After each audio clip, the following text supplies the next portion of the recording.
আজকে আমি রসায়নের কপারের ইলেকট্রন বিন্যাস ব্যতিক্রম নিয়মে ঘটে কীভাবে ঘটে এটা আমরা দেখি।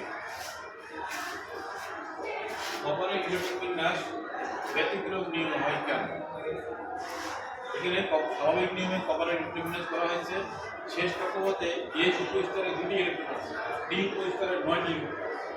আমরা জানি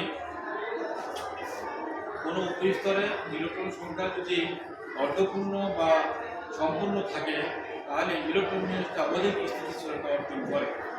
এই ইলেকট্রন স্বাভাবিক নিয়মে ইলেকট্রন বিন্যাস করলে ডি উপস্তরটা অর্ধপূর্ণ নয়, পূর্ণও নয়, এই জন্য অধিক স্থিতিশীলতা হয় না। অধিক স্থিতিশীল করার জন্য আমরা নিচে এস থেকে একটা ইলেকট্রন ডিতে গিয়ে ডি উপস্তরকে পূর্ণ করেছি, ফলে এই ইলেকট্রন বিন্যাসটা অধিক স্থিতিশীলতা হবে। তোমরা এভাবে লিখলেই ফুল নাম্বার পাবে। ধন্যবাদ।